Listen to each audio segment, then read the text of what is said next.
Welcome to Politicos media. పచ్చదనానికి care of address Andhra విశ్వవిద్యాలయం.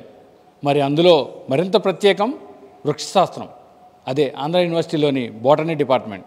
So ప్రస్తుతం మనం ఆంధ్ర యూనివర్సిటీలోని బోటనీ డిపార్ట్మెంట్కి వచ్చాం. సో ఇక్కడ ఈ బోటనీ డిపార్ట్మెంట్లో ఒక మ్యూజియంగా ఏర్పాటు చేశారు అధ్యాపకులు.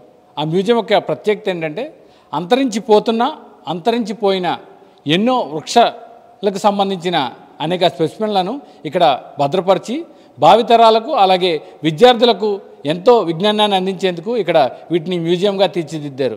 సో ఈ మ్యూజియం యొక్క విషయాలను మనతో మాట్లాడేందుకు ఈ బోటనీ విభాగ అధిపతి సంధ్యా దీపిక గారు మనతో ఉన్నారు. ఆవిడని అడిగి మరిన్ని విషయాలు తెలుసుకుందాం. మేడం నమస్తే. మేడం, ఈ మ్యూజియంకి వచ్చాం, చాలా డిఫరెంట్ టైప్స్ ఆఫ్ అంటే వృక్షానికి సంబంధించిన అన్నీ ఉన్నాయి. ఏంటి madam the museum speciality? I am Professor Sandhya Deepika, Head Botany Department.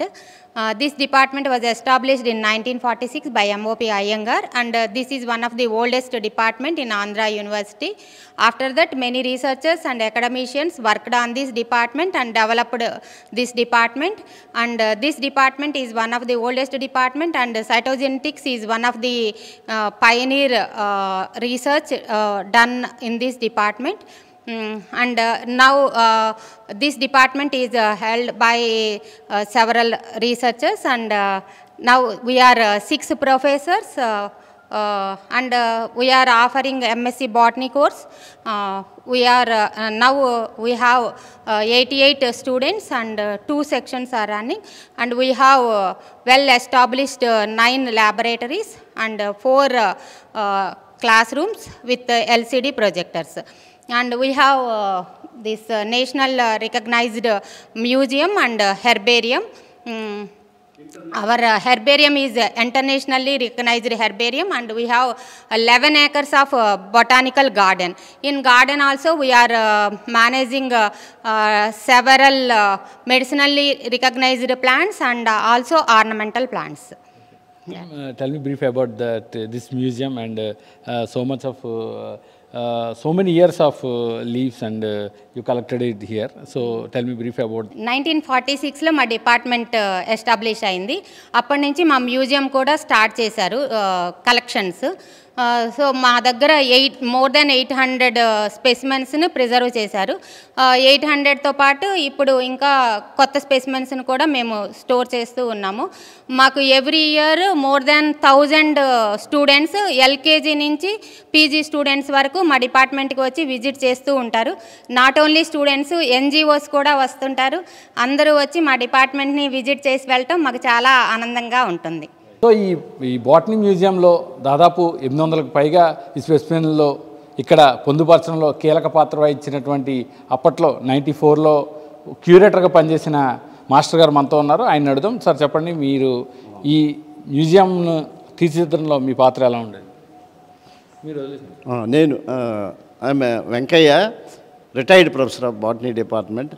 నేను 94లో క్యూరేటర్గా ఉన్నప్పుడు అప్పుడు ఉన్నటువంటి ప్రొఫెసర్ ఎం ఉమామహేశ్వరరావు గారు, హెడ్ ఆఫ్ ది డిపార్ట్మెంట్, ఆయన చాలా ఇంట్రెస్ట్ తీసుకొని ఈ సముద్రం నుండి చాలా స్పెసిమెన్స్ తెచ్చి ఈ బీరువాలు పెద్దవి చేసి ఆ స్పెసిమెన్స్ పెట్టి చాలా జాగ్రత్తగా నా చేత అన్నీ కూడా అంటే వర్కర్సే చేశారు, మా చేత చాలా జాగ్రత్తగా చేయించి ఆయన మెయింటైన్ చేశారనమాట.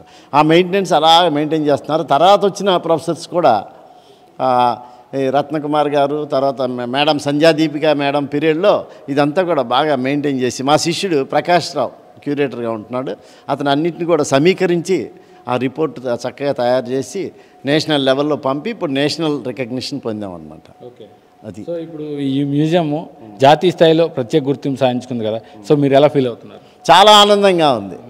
ఎందుకంటే మేము చేసిన వర్క్కి గుర్తింపు వచ్చిందని అదొక ఆనందం. తర్వాత మా డిపార్ట్మెంటే గుర్తింపు పొందిందని ఆనందం. మేము చేసిన వర్క్ని వీళ్ళు ఇంకా ప్రమోట్ చేసి దాన్ని బాగా ఎక్స్పోజ్ చేశారని అదొక ఆనందం. చాలా ఆనందంగా ఉందన్నమాట. సో సాధారణంగా బోటనీ డిపార్ట్మెంట్ అంటే వృక్షశాస్త్రానికి సంబంధించిన అన్నీ ఉంటాయి. ఈ బోటనీ డిపార్ట్మెంట్కి వస్తే చాలా రకాల మొక్కలు ఇవన్నీ కనిపిస్తుంటాయి బయట, అలాగే లోపల కూడా. సో ఇక్కడికి వచ్చిన విద్యార్థులు మీతో ఎప్పుడైనా షేర్ చేసుకున్నారా? ఎలా ముందు పూర్వం విద్యార్థులు ఎక్కువ కాలేజీ వాళ్ళు వచ్చేవాళ్ళు, కాలేజీ వాళ్ళు, స్కూల్స్ వాళ్ళు వస్తుండేవాళ్ళు. వాళ్ళు చూసి చాలా ఆనందపడిపోయేవారు అనమాట.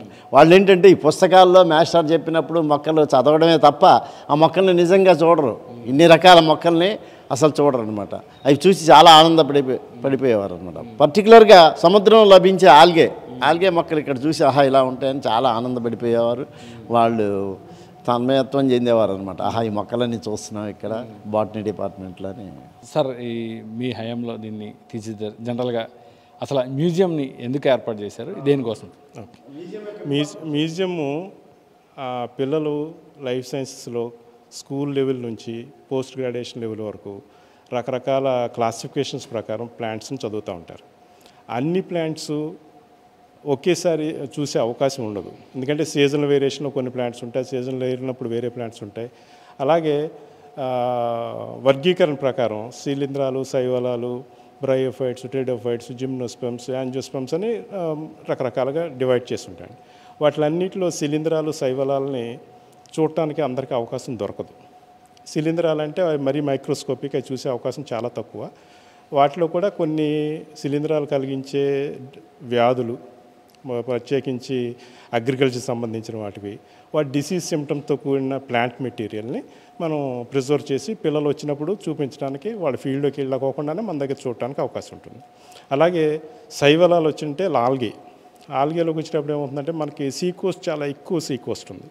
ఈ సీ కోస్ట్లో లో టైడ్ ఉన్న టైంలో రాక్స్ అంటుకుని ఉన్న రకరకాలైన శైవలాల్ని పిల్లలు, మా స్కాలర్సు, ఫ్యాకల్టీ మెంబర్సు అందరూ ఫీల్డ్ వర్క్ కింద వెళ్ళి కలెక్ట్ చేసుకొచ్చి వాటిని స్పీషీస్ వైజ్ సెపరేట్ చేసుకుని ప్రతి దాంట్ని ఒక బాటిల్లో ప్రిజర్వ్ చేసి పెడతాం.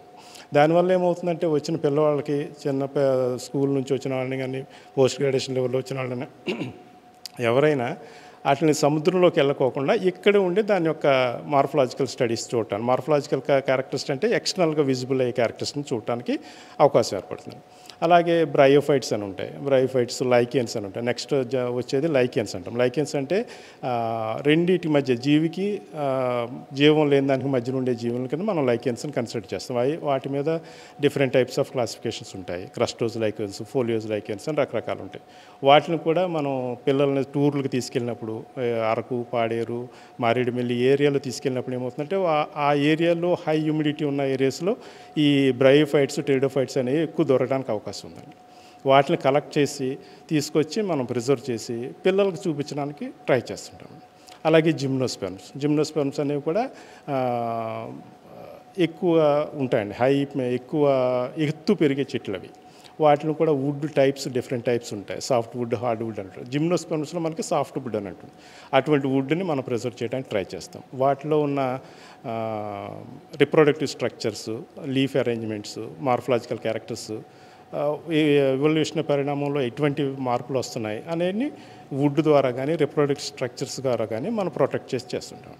అలాగే యాంజియోస్పెర్మ్స్కి వచ్చేటప్పటికి డిఫరెంట్ టైప్స్ ఆఫ్ క్లాసిఫికేషన్స్ ప్రకారం వాటిలో ఉండే వేరియేషన్స్, వుడ్ టైప్ కానీ, రిప్రొడక్టివ్ స్ట్రక్చర్స్ కానీ, ఇన్ఫ్లోరసెన్స్ ప్యాటర్న్స్ కానీ, లేదంటే లీఫ్ సైజ్ వేరియేషన్స్ని బట్టి కానీ ఇలాంటి అన్నింటిని మనం కలెక్ట్ చేసి ఇక్కడ పెట్టడం వల్ల ఏమవుతుందంటే ఒక స్టూడెంట్ ఇక్కడ ఎంటర్ అవగానే అట్లన్నిటి గురించి ఓవరాల్గా ఎలిమెంటరీ ఇన్ఫర్మేషన్ తెలుసుకోవడానికి అవకాశం ఉంటుంది.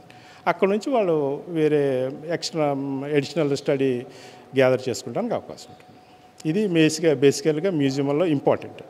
ఈ మ్యూజియంని ఎస్టాబ్లిష్ చేయడంలో మా టీచర్స్ కానీ, అంతకంటే పెద్దవాళ్ళు, ఇంతకుముందు ఉన్న వాళ్ళందరూ కూడా ఎంతో దూరదృష్టితోటి ఒక ప్లేస్ అరేంజ్ చేసి ఈ వుడ్ స్ట్రక్చర్స్ని పెద్ద పెద్ద అల్మరాస్ని తయారు చేసి అవి పాడైపోకుండా గ్లాస్ అల్మరాస్ పెట్టి మంచిగా ప్లాన్ చేసి తయారు చేశారు. అలాగా ఒక్కొక్కడు ఒక్కొక్క రకమైన సబ్జెక్టులో ఉన్నవాళ్ళు వాళ్ళ కంట్రిబ్యూషన్స్ అన్నీ కూడా ఇక్కడ ఉన్నాయండి. రిటైర్డ్ అయిపోయి 1946 నుంచి కూడా ఇప్పటి వరకు, ఈ రోజు వరకు కూడా ఏదో ఒక కొత్తది యాడ్ అవుతూ వస్తుంది. అది ఒక ఆస్పెక్ట్ అండి. వీటిలన్నిటిని జాగ్రత్తగా మెయింటైన్ చేస్తూ అందరూ కోఆర్డినేట్గా పనిచేయటం వలన మనం ఈ మ్యూజియం ద్వారా కొంత నాలెడ్జ్ని పబ్లిక్ అందించగలుగుతున్నాం. అది మెయిన్ మోటివ్ అండి. సార్, ఇప్పుడు మీరు పూర్వ అధ్యాపకులుగా, అంటే పూర్వ హెడ్గా ఉన్నారు ఇక్కడ, విభాగాధిపతిగా. సో ఇప్పుడు దీనికి జాతీయంగా ప్రత్యేక గుర్తింపు లభించింది, మీరు ఎలా ఫీల్ అవుతుంది? చాలా ఆనందంగా ఫీల్ అవుతున్నాం. జాతీయంగా రావటం వల్ల ఏమవుతుందంటే మనకి వేరే రాష్ట్రాల నుంచి కూడా వచ్చి నిలుచుకోవడానికి అవకాశం ఉంటుంది. అలాగే కాకుండా కొన్ని సందర్భాల్లో ఇంటర్డిసిప్లినరీ సబ్జెక్ట్స్ ఉండటం వలన మనకి ఫారిన్ పీపుల్ కూడా నా టైంలో చాలామంది వచ్చి విజిట్ చేసి వెళ్ళారు. ఇవే కాకుండా ఇప్పుడు కొంతమందికి అర్బనైజేషన్ అయిపోవటం వలన పిల్లలకి అసలు సీడ్స్ ఏంటి ఏమేమి ఉంటాయి అన్నది కూడా తెలిసే అవకాశం లేదు. అందుకోసం ఇక్కడ ఎకనమిక్ బాటనీ అని ఇంతకుముందు పెట్టుండేవారు, దాన్నే కాలక్రమేణా వేరు వేరు పేర్లు మారుతూ వస్తున్నాయి. ఆ సీడ్స్ని కానీ ఫైబర్స్ని కానీ వీటిలన్నిటిని కూడా మేము ప్రిజర్వ్ చేసి వాళ్ళు చూపించడానికి అవకాశం కల్పిస్తుంటాం. సార్ ఇటువంటి మ్యూజియం వేరే యూనివర్సిటీలో కానీ వేరే స్టేట్లో కానీ ఉన్నా సార్ మన దగ్గర? వేరే స్టేట్లో కూడా ఉన్నాయండి, మన దగ్గర ఉన్నది కొంచెం పెద్దది అంటే మిగతా స్టేట్లో ఉన్నాయా లేదా అన్నది నాకు అంత కరెక్ట్గా తెలియదు. బట్ అన్ని యూనివర్సిటీలు అన్నాక ఈ మ్యూజియం అన్నది ఉంటుందండి. బట్ మనది రికగ్నైజ్డ్, వెల్ ఎస్టాబ్లిష్డ్. సో మనతో కొందరు ఈ బాటనీకి సంబంధించిన విద్యార్థులు ఉన్నారు, వారితో మాట్లాడుతాం. చెప్పండి, ఈ మ్యూజియంలో ఇన్ని స్పెసిమెన్స్ని మీరు చూసారు, ఎలా అనిపిస్తుంది? ఇటువంటి స్పెసిమెన్స్ ఎక్కడా చూడలేదు, ఇదే ఫస్ట్ టైం. వీటిని చూడటం వల్ల మాకు ప్రాక్టికల్గా నాలెడ్జ్ అనేది చాలా వస్తుంది. వీటిని చాలా చోట్ల నుంచి కలెక్ట్ చేసి వీటిని ఫార్మాల్డిహైడ్తో సొల్యూషన్తో స్టోర్ చేస్తున్నాము. సాఫ్ట్ సబ్స్టెన్స్ వచ్చేటప్పటికి 5% of formaldehyde with water mix చేసి స్టోర్ చేస్తున్నారు. హార్డ్ సబ్స్టెన్స్ వచ్చి 8% ఆఫ్ ఫార్మాల్డిహైడ్ని విత్ వాటర్తో స్టోర్ చేయడం జరుగుతుంది. ఇక్కడ చాలా రకాల స్పీషెస్ ఉన్నాయి, మనకి చాలా కొన్ని అంతరించిపోయినాయి. ఇక్కడ వాటిని అన్నీ చూడటానికి బాగుంది. నమస్తే, మేము Andhra university 3rd semester botany డిపార్ట్మెంట్లో చదువుతున్నాం. నా పేరు చక్రిక. సో బేసికల్గా మ్యూజియం అనేది ఏంటంటే మనం ఏదైనా ఒక క్యారెక్టర్స్ని స్టోర్ చేసి అది ఫర్దర్గా అబ్జర్వ్ చేయడానికి యూజ్ అయ్యే నీట్గా ఒక సొల్యూషన్లో దాన్ని స్టోర్ చేసి లైఫ్ టైం మనం జనరేషన్ టు జనరేషన్ దాన్ని అబ్జర్వ్ చేయొచ్చు లైవ్గా. సో బేసికల్గా ఏంటంటే మేము బుక్స్లో చదివేది బేసికల్గా ఈ మ్యూజియంస్లో మనం అబ్జర్వ్ చేయొచ్చు. అంటే ప్రిమిటివ్ మా మ్యూజియం బేసికల్గా ఏంటంటే కొన్ని మ్యూజియంస్ కొన్ని మాత్రమే ఉంటాయి, కానీ మా ఆంధ్ర యూనివర్సిటీ మ్యూజియం యొక్క ప్రత్యేకత ఏంటంటే ప్రిమిటివ్ క్యారెక్టర్స్, అంటే ఆల్గే నుంచి స్టార్ట్ అయ్యి యాంజియోస్పర్మ్స్, ఎక్స్టెంట్ అయిన rare endangered plants with mangrove economic products ప్రతిదీ. అంటే మాకు రీసెంట్గా రికగ్నైజేషన్ కూడా వచ్చింది బెస్ట్ యూనివర్సిటీ లాగా. అండ్ ఫాజిల్స్ కలెక్ట్ చేసే బీర్బల్స్ ఆయన వంటి ఫాజిల్ కలెక్షన్స్ కూడా మాకు ఇక్కడ క్లియర్గా తెలుస్తుంది. అంటే మేము లైవ్గా దాన్ని టచ్ చేసి ఆ మ్యూజియం యొక్క ఫీచర్స్ని క్యారెక్టర్స్ని లైవ్గా ఎక్స్పీరియన్స్ చేయడానికి ఇలా ఉంటుందా రైనియా, సైకార్స్ అండ్ చాలా వాటి కోన్స్ కూడా చాలా మటుకు ఇప్పుడు సైకస్, స్పైనస్ లాంటివి కూడా చాలా ఎక్స్టెండ్ అయిపోతున్నాయి. అలా rare and extend features and అలాగే మనకి ట్రీ యొక్క డెండ్రోగామీ అలాంటివి స్టడీ చేయడానికి కూడా మా మ్యూజియం మాకు చాలా హెల్ప్ అయింది ఇప్పటి వరకు. చెప్పండి, ఈ మ్యూజియం చూడడం స్టూడెంట్స్గా మీరు ఎలా ఫీల్ అవుతుంది? గుడ్ ఈవినింగ్ సార్, నా పేరు Karthik, MSc botany second year చదువుతున్నాను. మా ఆంధ్ర యూనివర్సిటీలో బాటనికల్ మ్యూజియం ఇంటర్నేషనల్ రికగ్నిషన్ చేయడం జరిగింది సార్. సో ఈ మ్యూజియంలో చూసుకుంటే లోయర్ ప్లాంట్స్ నుంచి హయ్యర్ ప్లాంట్స్ వరకు కూడా అరేంజ్ చేయడం జరిగింది. Algae, bryophyta, fungi, angiosperms, gymnosperms, pteridophytes ఇవన్నీ కూడా కలెక్ట్ చేసి పెట్టడం జరిగింది. అండ్ మేము కూడా ఈ ఆల్గే కలెక్షన్ అయితే సార్ మాతోనే విశాఖ సీ కోస్ట్లో మేమే చాలా స్పీషీస్ని కలెక్ట్ చేసాం సార్. లైక్ కాలర్ప కానీ, అల్వా కానీ, రెడ్ ఆల్గేని ఇలా చాలా కలెక్ట్ చేస్తాం. అండ్ ఓన్లీ స్పెసిమెన్స్వే కాకుండా ఫాజిల్స్ కూడా మా దగ్గర ఉన్నాయి. పెంటోజైలాన్ అనేది రాజ్మహల్ హిల్స్ నుంచి కలెక్ట్ చేసిన పెంటోజైలాన్ ఉన్నాయి. అలాగే జిమ్నోస్పర్మ్స్ యొక్క మెనీ సీడ్స్ ఉన్నాయి, సైకస్వి కానీ అండ్ ఇంకా చాలా స్పీషీస్ అనేవి కలెక్ట్ చేశారు. అండ్ టైప్స్ ఆఫ్ ఫుడ్స్ కూడా చూస్తే మీకు ఇక్కడ కనిపిస్తాయి మనకి. సో మీరు ఇవన్నీ చూడడం మీకు ఎలా అనిపిస్తుంది? అంటే జనరల్గా అన్ని యూనివర్సిటీలో చదివే విద్యార్థులకు అవకాశం ఉండదు, చాలా కాలేజీలో అంటే ఈ సబ్జెక్ట్స్ ఉంటాయి, కానీ లైవ్లీగా చూడడం, టచ్ చేయడం, వాళ్ళు ఫీల్ చేయడం, మీరు చదువుకుతున్న సబ్జెక్ట్కి రిలేటెడ్గా ఇవన్నీ ఉండే అవకాశం చూసే అవకాశం ఉంది. సో మీరు ఎలా ఫీల్ అవుతుంది? సార్ నేనైతే చాలా హ్యాపీగా ఫీల్ అవుతున్నాను సార్. ఎందుకంటే ఇప్పుడు అప్ టు ఇది డిగ్రీ వరకు కూడా వాటి గురించి వినడం కానీ కొన్ని టైప్ ఆఫ్ స్పీషీస్ అనేవి స్పెసిమెన్స్ అనేవి మా డిగ్రీ ల్యాబొరేటరీస్లో చూస్తుంటాం. కానీ ఇక్కడ ప్రతిదీ చదివిన దాన్ని కూడా ఇక్కడ నేను లైవ్ విజువల్స్ అనేవి చూస్తున్నాం సార్. సో ఈ మ్యూజియం క్యూరేటర్ డాక్టర్ జయప్రకాష్ గారు మనతో ఉన్నారు. సార్ చెప్పండి, మ్యూజియంకి జాతీయ స్థాయి గుర్తింపు లభించింది. సో మీకు ఎలా ఫీల్ అవుతున్నారు? ఈ మ్యూజియంని షార్ట్ అండ్ స్వీట్గా మీ మాటలో ఏం చెప్తారు? చాలా సంతోషంగా ఉందండి. మా మ్యూజియంలో ఆల్మోస్ట్ ఆల్ 800 కలెక్షన్స్ మా ఫార్మర్ ప్రొఫెసర్స్ కలెక్ట్ చేశారు. రీసెంట్గా అయితే కనుక మా స్టూడెంట్స్ అండ్ అదర్ ఫ్యాకల్టీ హెల్ప్తో మేము ఆల్మోస్ట్ ఆల్ 200 స్పెసిమన్స్ వరకు యాడ్ చేసామన్నమాట అండి, కొత్తవన్నీ కూడా. So government of India what is that minister of culture నుంచి మాకు రిక్వెస్ట్ వచ్చినప్పుడు మేము ఆ డేటాను పంపించాము. ఆ డేటా పంపించిన తర్వాత they published one book. So directory of Indian science museums and science centres అనమాట. అందులో ఆంధ్ర యూనివర్సిటీ నుంచి ఓన్లీ మా బాటనీ డిపార్ట్మెంట్ ఉండడం మాకు చాలా సంతోషం అండి. ఇందులో యునిక్ స్పెసిమన్స్ ఉన్నాయి. For example Birbal Sahni garu collect చేసిన కలెక్షన్స్ లక్నోలో బీర్బల్ సాహ్ని ఇన్స్టిట్యూట్ ఆఫ్ పేలియో బాటనీలో ఉంటాయి.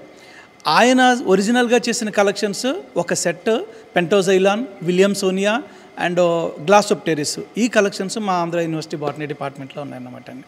సో ఇలా చాలా స్పెసిమన్స్ ఒక్కొక్కటి యూనిక్గా ఉంటాయండి.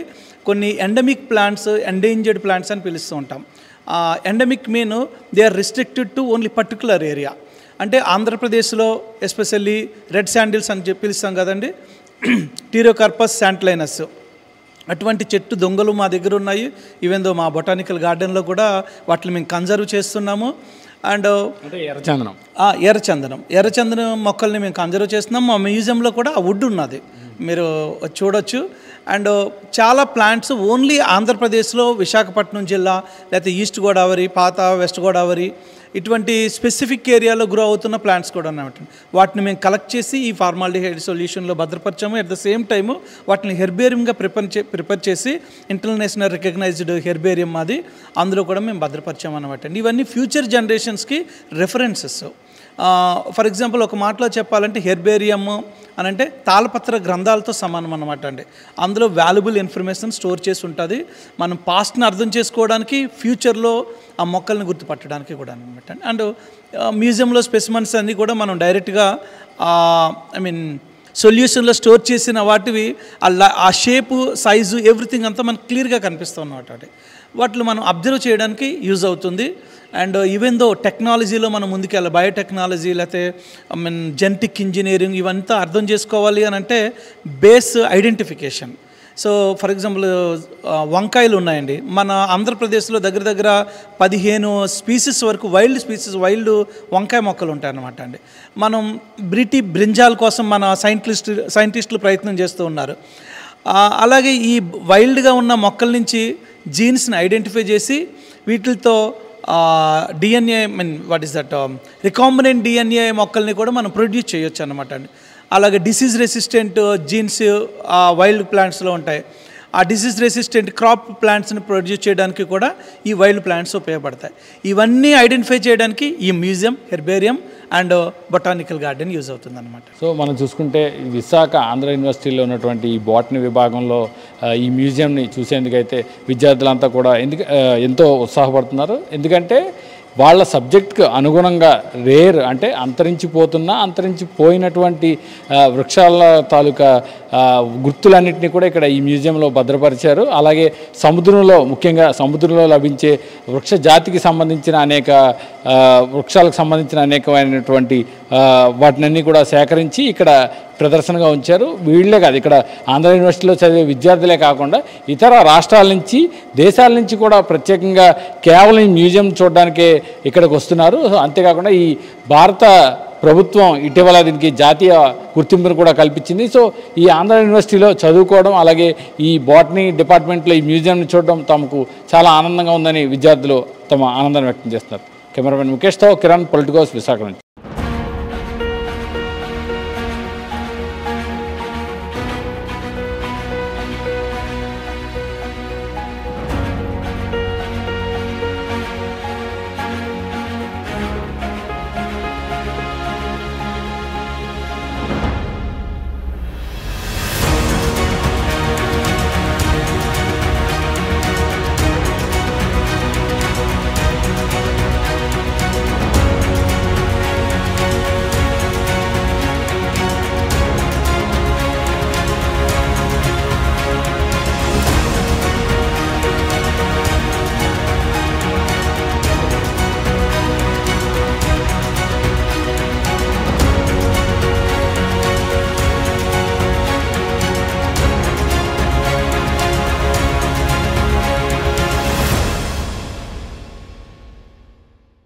Please subscribe to the channel and download the Politicos app from the links in the description.